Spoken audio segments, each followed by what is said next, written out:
শ্রী পরমাত্মনে নমঃ। যথার্থ গীতা, শ্রীমদ্ ভগবদ গীতা, অথ দ্বাদশ অধ্যায়।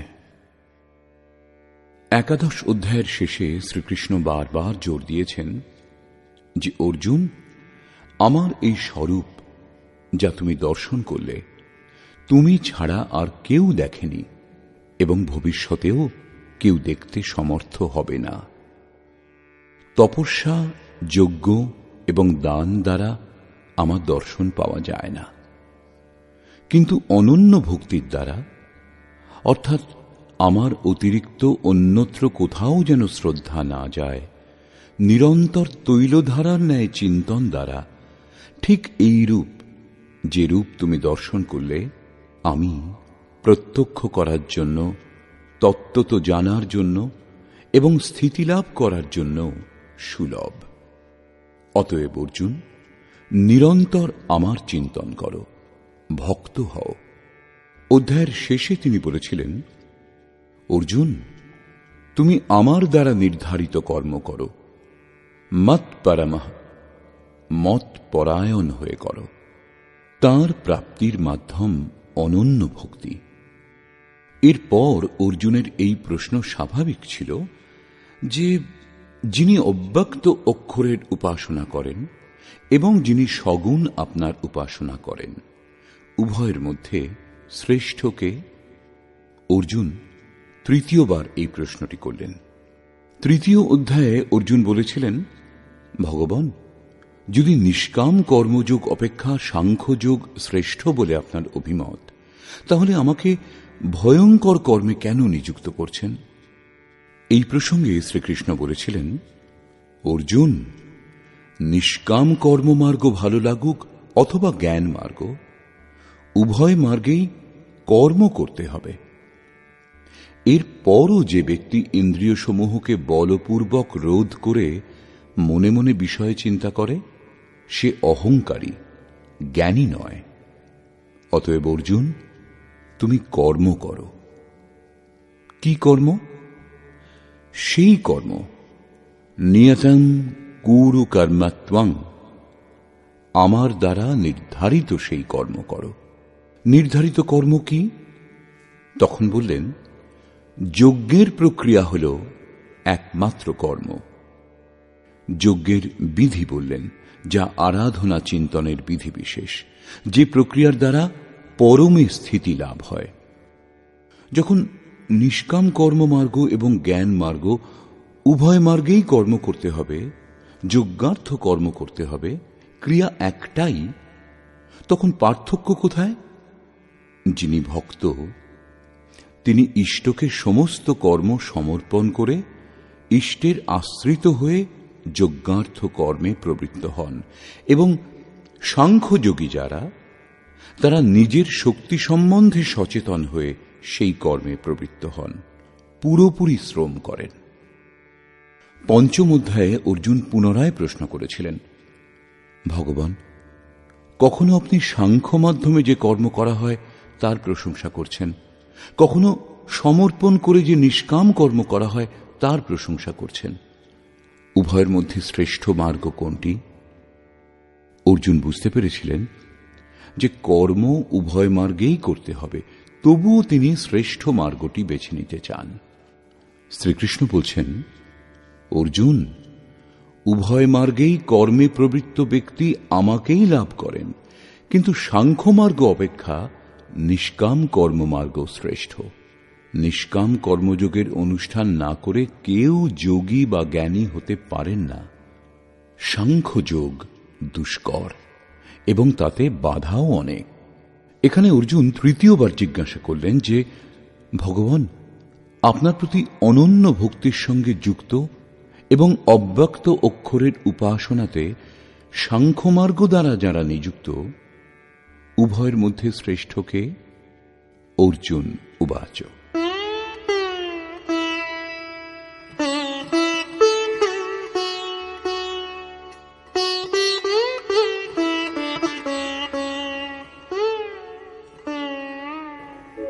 एवं सततयुक्ताये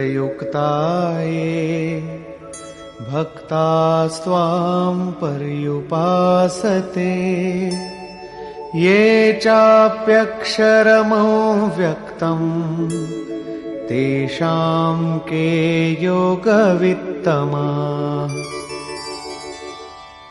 এবং অর্থাৎ এই যে বিধি এখন আপনি বললেন, সেই বিধি অনুসারে যারা অনন্য ভক্তির সঙ্গে আপনার শরণাগত হয়ে নিরন্তর আপনার সঙ্গে সংযুক্ত হয়ে উত্তম রূপে আপনার উপাসনা করেন, এবং অন্যান্য যারা আপনাকে আশ্রয় না করে স্বতন্ত্র রূপে নিজের উপর নির্ভর করে সেই অক্ষয় এবং অব্যক্ত স্বরূপের উপাসনা করেন, যার মধ্যে আপনিও স্থিত, এই দুই প্রকার ভক্তের মধ্যে অধিক উত্তম যোগবেত্তা কারা? এই প্রসঙ্গে যোগেশ্বর শ্রীকৃষ্ণ বললেন, শ্রী ভগবান উবাচ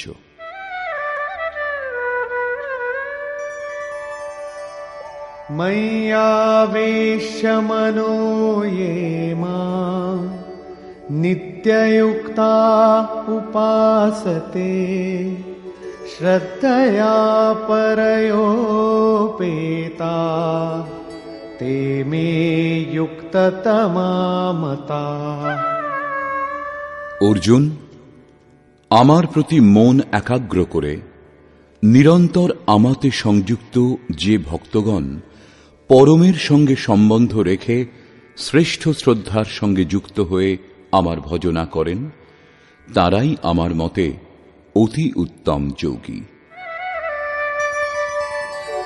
ये त्वक्षरमनिर्देशम् अव्यक्तं पर्युपासते सर्वत्र गमचिन्त्यं च कूटस्थमचलं ध्रुवम् संयम्येन्द्रियग्रामं सर्वत्र समबुद्धयः ते प्राप्नुवन्ति मामेव सर्वभूतहिते रताः।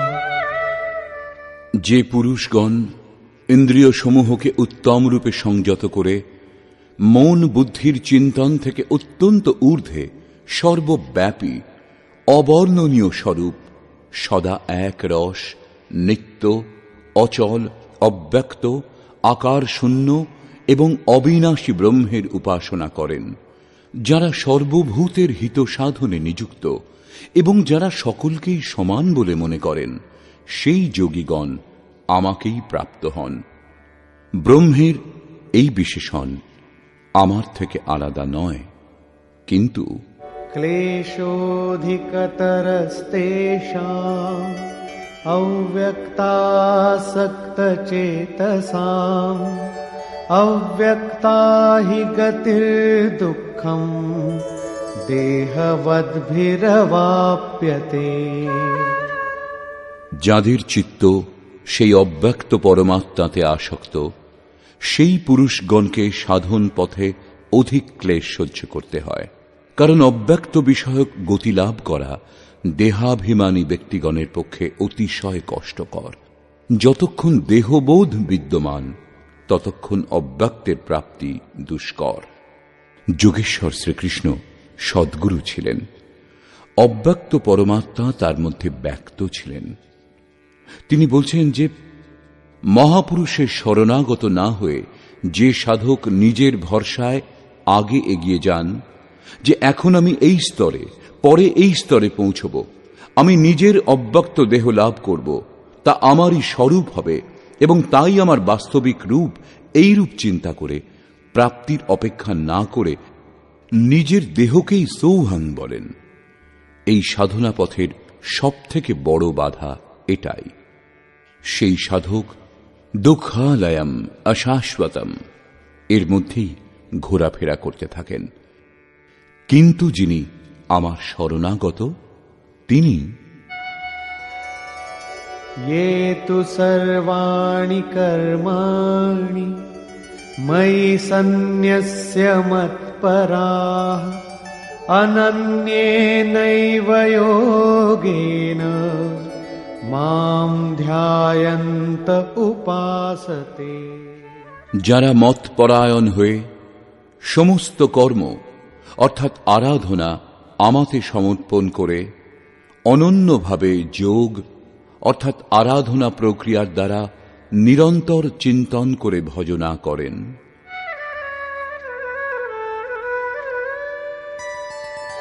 तेषामहं समुद्धर्ता मृत्यु संसार सागरात् भवामि न चिरात् पार्थ मय्यावेशित चेतसाम्।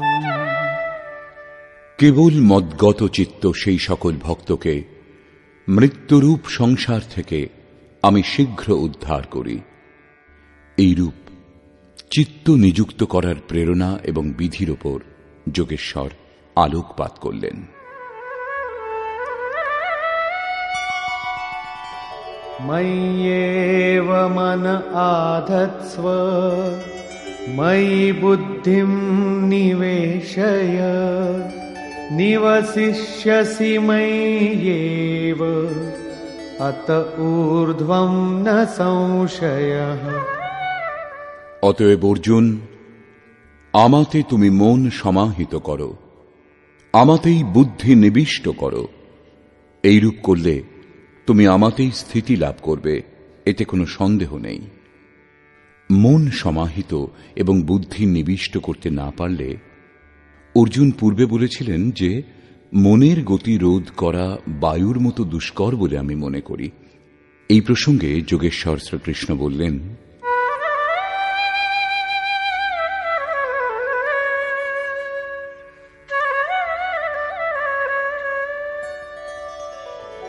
अथ चित्तं समाधातुं न शक्नोषि मयि स्थिरम् अभ्यासयोगेन ततो मामिच्छाप्तुं धनञ्जय।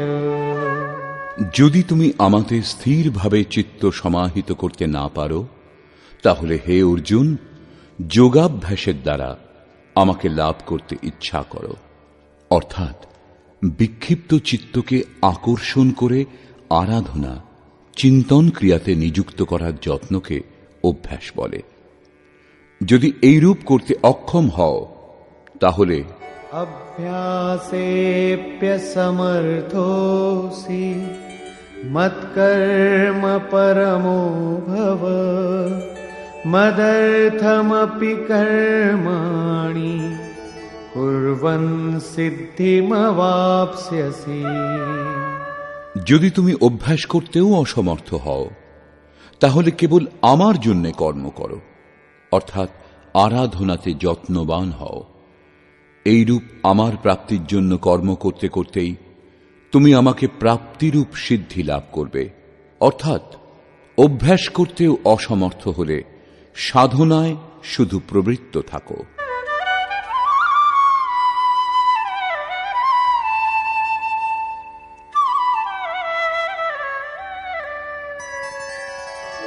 अथैतदप्यशक्तोऽसि कर्तुं मद्योगमाश्रितः सर्वकर्मफलत्यागं ततः कुरु यतात्मवान्। এও করতে যদি অসমর্থ হও, তাহলে সকল কর্মের ফল ত্যাগ করে, অর্থাৎ লাভ লোকসানের চিন্তা ত্যাগ করে, মদযোগের আশ্রয় করে, অর্থাৎ সমর্পণের সঙ্গে আত্মবান মহাপুরুষের শরণাগত হও। তাঁর প্রেরণায় শত কর্ম হতে থাকবে। সমর্পণের সঙ্গে কর্মফল ত্যাগের মহত্ব বর্ণনা করার পর যোগেশ্বর শ্রীকৃষ্ণ বললেন, श्रेयो हि ज्ञानमभ्यासाच् ज्ञानाध्यानं विशिष्यते ध्यानात् कर्मफलत्यागः त्यागात् शान्तिरनन्तरम्। কেবল চিত্তরোধ করার অভ্যাস থেকে জ্ঞানমার্গ দ্বারা কর্মে প্রবৃত্ত হওয়া শ্রেষ্ঠ। জ্ঞানমার্গ দ্বারা কর্ম করা অপেক্ষা ধ্যান শ্রেষ্ঠ, কারণ ধ্যানে ইষ্ট থাকেন। ধ্যান থেকেও সমস্ত কর্মের ফলত্যাগ শ্রেষ্ঠ, কারণ ইষ্টের প্রতি সমর্পণের সঙ্গে যোগের উপর দৃষ্টি রেখে কর্মফলের ত্যাগ করলে তার যোগক্ষেমের দায়িত্ব ইষ্টের হয়। সেই জন্য এই ত্যাগের পরেই পরম শান্তি লাভ হয়। এখন পর্যন্ত যোগেশ্বর শ্রীকৃষ্ণ বললেন যে অব্যক্তের উপাসক জ্ঞানমার্গী অপেক্ষা সমর্পণের সঙ্গে কর্ম করেন যিনি, সেই নিষ্কাম কর্মযোগী শ্রেষ্ঠ। উভয়ই এক কর্ম করেন, কিন্তু জ্ঞানমার্গীর পথে দূরত্ব বেশি থাকে। তার লাভ লোকসানের দায়িত্ব তার নিজের ওপরেই থাকে। কিন্তু যারা সমর্পিত ভক্ত, তাদের দায়িত্ব মহাপুরুষের ওপর থাকে। সেই জন্য তারা কর্মফল ত্যাগ দ্বারা শীঘ্রই শান্তি লাভ করেন। ঐরূপ শান্তিপ্রাপ্ত পুরুষের লক্ষণ সম্বন্ধে বলছেন, অদ্বেষ্টা সর্বভূতানাং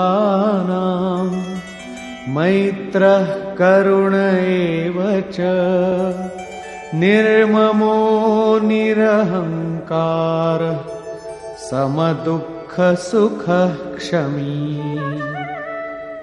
ওই শান্তি লাভ করেছেন যিনি, তিনি সকল ভূতের প্রতি দ্বেষহীন, সকলের সুহৃদ এবং অহৈতুক দয়ালু, মমত্ব বুদ্ধি শূন্য, নিরহংকার, সুখ দুঃখে সম এবং ক্ষমাশীল।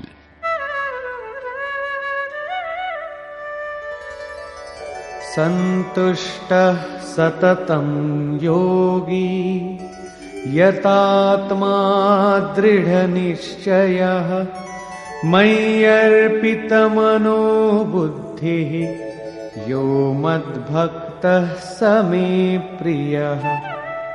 যিনি নিরন্তর যোগের পরাকাষ্ঠার সঙ্গে সংযুক্ত, লাভ এবং লোকসানে সন্তুষ্ট, যার মন, ইন্দ্রিয়সমূহ এবং দেহ সংযত, দৃঢ় নিশ্চয়, মন ও বুদ্ধি আমাতে অর্পিত, তিনি আমার প্রিয় ভক্ত।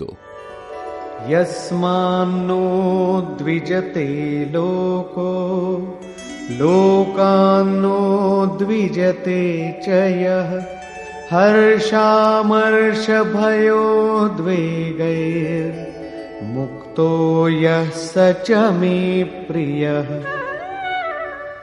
যার দ্বারা কেউ উদ্বিগ্ন হন না এবং যিনি নিজেও কোনো জীবের দ্বারা উদ্বিগ্ন হন না, এবং যিনি হর্ষ, বিষাদ, ভয় এবং সমস্ত বিক্ষোভ থেকে মুক্ত, তিনি আমার প্রিয় ভক্ত।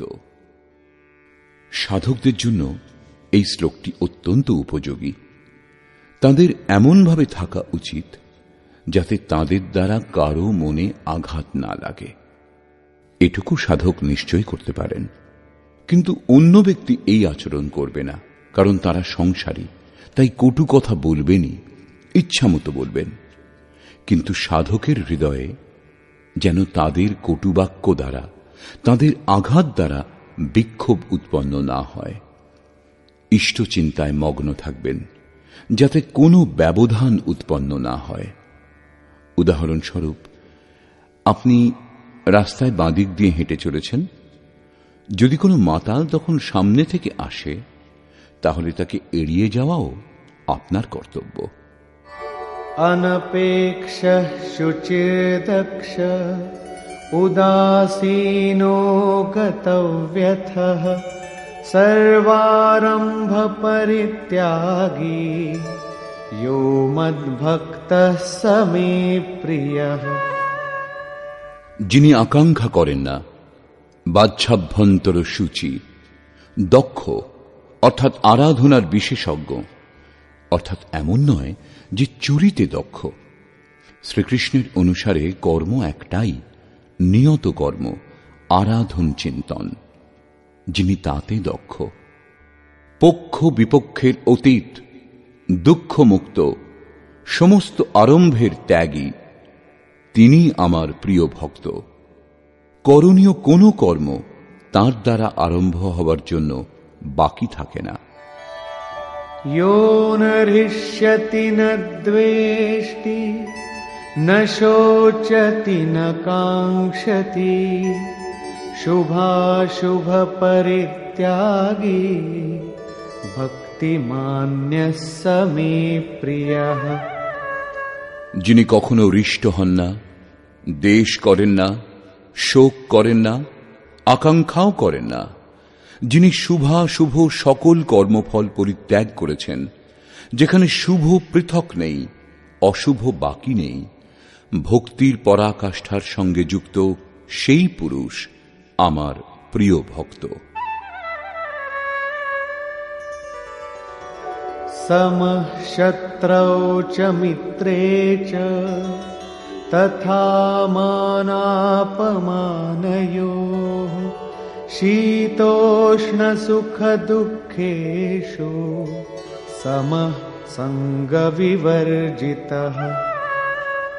যিনি শত্রুতে ও মিত্রে, মান ও অপমানে সমবুদ্ধি, যার অন্তঃকরণের বৃত্তিগুলি সম্পূর্ণরূপে শান্ত, যিনি শীতোষ্ণজনিত সুখে ও দুঃখে নির্বিকার এবং আসক্তিশূন্য, এবং तुल्यनिन्दास्तुतिर्मौनी सन्तुष्टो येन केनचित् अनिकेतः स्थिरमतिर्भक्तिमान् मे प्रियो नरः।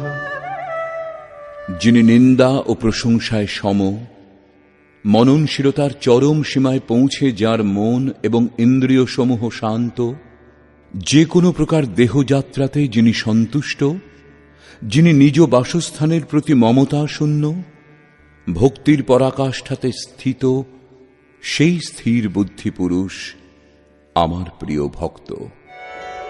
ये तु धर्म्यामृतमिदम् यथोक्तं पर्युपासते श्रद्दधाना मत्परमा भक्तास्तेतीव मे प्रियाः।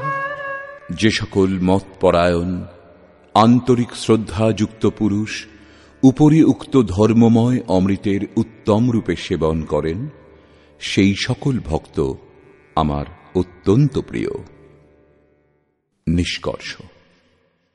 পূর্ব অধ্যায়ের শেষে যোগেশ্বর শ্রীকৃষ্ণ বলেছিলেন, অর্জুন, তুমি ভিন্ন কেউ দর্শন করেনি এবং কেউ দর্শন পাবেও না যে রূপ তুমি দেখলে, কিন্তু অনন্য ভক্তি অথবা অনুরাগের সঙ্গে যিনি ভজনা করেন, তিনি আমার এই রূপ দর্শন করতে সক্ষম, তত্ত্বত আমাকে জানতে পারেন এবং আমাতে স্থিতি লাভ করতে পারেন। অতএব পরমাত্মা এরূপ সত্তা যাকে লাভ করা যায়। অতএব অর্জুন, তুমি ভক্ত হও। বর্তমান অধ্যায়ে অর্জুন জিজ্ঞাসা করলেন যে, ভগবান, অনন্যভাবে যারা আপনার চিন্তা করেন এবং অন্যান্য যারা অক্ষর অব্যক্তের উপাসনা করেন, উভয়ের মধ্যে কারা উত্তম যোগবেত্তা? যোগেশ্বর শ্রীকৃষ্ণ বললেন যে উভয়েই আমাকে লাভ করেন, কারণ আমি অব্যক্ত স্বরূপ। কিন্তু যিনি ইন্দ্রিয় সকলকে বশীভূত করে বিক্ষিপ্ত মনকে সংযত করে অব্যক্ত পরমাত্মাতে আসক্ত, তাদের পথে কষ্ট বেশি হয়। যতক্ষণ দেহবোধ বিদ্যমান, ততক্ষণ অব্যক্তের প্রাপ্তি কষ্টকর, কারণ চিত্তের নিরোধ এবং বিলয়কালে অব্যক্ত স্বরূপ লাভ হয়। এই স্থিতির আগে সাধকের দেহই বাধক স্বরূপ। আমি আমি আমাকে লাভ করতে হবে বলতে বলতে নিজের দেহের দিকেই মনটা চলে যায়, তার বিচলিত হবার সম্ভাবনা বেশি থাকে। অতএব অর্জুন, তুমি সমস্ত কর্ম আমাকে সমর্পণ করো, অনন্য ভক্তি সহকারে আমার চিন্তন করো। মৎপরায়ণ ভক্তগণ সমস্ত কর্ম আমাকে অর্পণ করে মানব দেহধারী সগুণ যোগীর রূপ আমার ধ্যান করেন। তৈলধারাবৎ নিরন্তর চিন্তন করেন, আমি তাদের শীঘ্রই সংসার সাগর থেকে উদ্ধার করি। অতএব ভক্তিমার্গ শ্রেষ্ঠ। অর্জুন, আমাতে মন সমাহিত করো। তা যদি না পারো তাহলে সমাহিত করার অভ্যাস করো। চিত্ত বিক্ষিপ্ত হলেই পুনরায় আকর্ষণ করে তাকে নিরুদ্ধ করো। তাতেও অক্ষম হলে তুমি কর্ম করো। কর্ম একটাই, যজ্ঞার্থ কর্ম। কার্যম কর্ম, তুমি করে যাও মাত্র, অন্য কিছু নয়। তাতে উদ্ধার হও অথবা না হও। যদি তাও করতে অক্ষম, তাহলে স্থিত প্রজ্ঞ আত্মবান তত্ত্বজ্ঞ মহাপুরুষের শরণাগত হয়ে সমস্ত কর্মের ফল ত্যাগ করো। এইরূপ ত্যাগ করলে তুমি পরম শান্তি লাভ করবে। তদনন্তর পরম শান্তিপ্রাপ্ত ভক্তের লক্ষণ বলার পর যোগেশ্বর শ্রীকৃষ্ণ বললেন, যিনি সমস্ত প্রাণীর প্রতি দেশহীন, করুণাময় এবং দয়ালু, মমত্ববুদ্ধি শূন্য এবং নিরহংকার, তিনি আমার প্রিয় ভক্ত। যিনি ধ্যান যোগে নিরন্তর তৎপর, আত্মবান এবং আত্মস্থিত, তিনি আমার প্রিয় ভক্ত। যার দ্বারা কোনো ব্যক্তি উদ্বিগ্ন হন না এবং যিনি স্বয়ং কোনো ব্যক্তির দ্বারা উদ্বিগ্ন হন না, তিনি আমার প্রিয় ভক্ত। যিনি পবিত্র, দক্ষ, যিনি সুখে ও দুঃখে নির্বিকার, যিনি সকল আরম্ভের ত্যাগী, মুক্ত, তিনি আমার প্রিয় ভক্ত। সকল কামনা যিনি ত্যাগ করেছেন এবং যিনি শুভ অশুভের ঊর্ধ্বে স্থিত, তিনি আমার প্রিয় ভক্ত। যিনি প্রশংসা ও নিন্দায় সম এবং মৌন, যার মন এবং ইন্দ্রিয় সমূহ শান্ত এবং মৌন, যিনি যে কোনো প্রকার দেহযাত্রাতে সন্তুষ্ট এবং বাসস্থানের প্রতি মমত্ব শূন্য, দেহরক্ষাতেও যার আসক্তি নেই, এইরূপ স্থিতপ্রজ্ঞ ভক্তিমান পুরুষ আমার প্রিয় ভক্ত। এইভাবে ১১ থেকে ১৯তম শ্লোক পর্যন্ত যোগেশ্বর শ্রীকৃষ্ণ শান্তিপ্রাপ্ত যোগযুক্ত ভক্তের অবস্থিতির ওপর আলোকপাত করলেন, যা সাধকদের জন্য বিশেষ উপযোগী। অবশেষে নির্ণয় করে তিনি বললেন, অর্জুন, যিনি মতপরায়ণ, অনন্য শ্রদ্ধার সঙ্গে উক্ত ধর্মময় অমৃতকে নিষ্কামভাবে উত্তম রূপে আচরণে পরিণত করেন, তিনি আমার অত্যন্ত প্রিয় ভক্ত। অতএব সমর্পণের সঙ্গে এই কর্মে প্রবৃত্ত হওয়া শ্রেয়স্কর, কারণ তাঁর লাভ লোকসানের দায়িত্ব সেই ইষ্ট সদ্গুরু নিজের ওপর নিয়ে নেন। এখানে শ্রীকৃষ্ণ স্বরূপস্থ মহাপুরুষের লক্ষণ বললেন এবং তাঁদের আশ্রয়ে যেতে বললেন, এবং অবশেষে নিজের শরণাগত হবার প্রেরণা প্রদান করে সেই মহাপুরুষগণের সমকক্ষ নিজেকে ঘোষিত করলেন। শ্রীকৃষ্ণ যোগী মহাত্মা ছিলেন। বর্তমান অধ্যায়ে ভক্তিকে শ্রেষ্ঠ বলা হয়েছে, সেজন্য অধ্যায়টির নামকরণ ভক্তিযোগ যুক্তিসঙ্গত হয়েছে। ও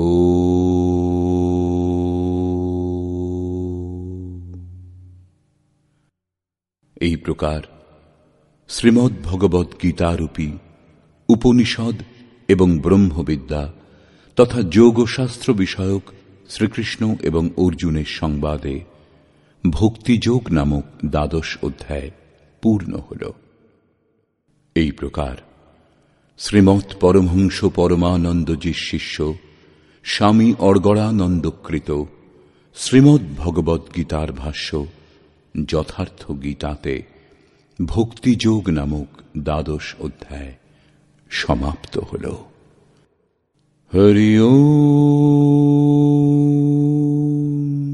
তৎসৎ।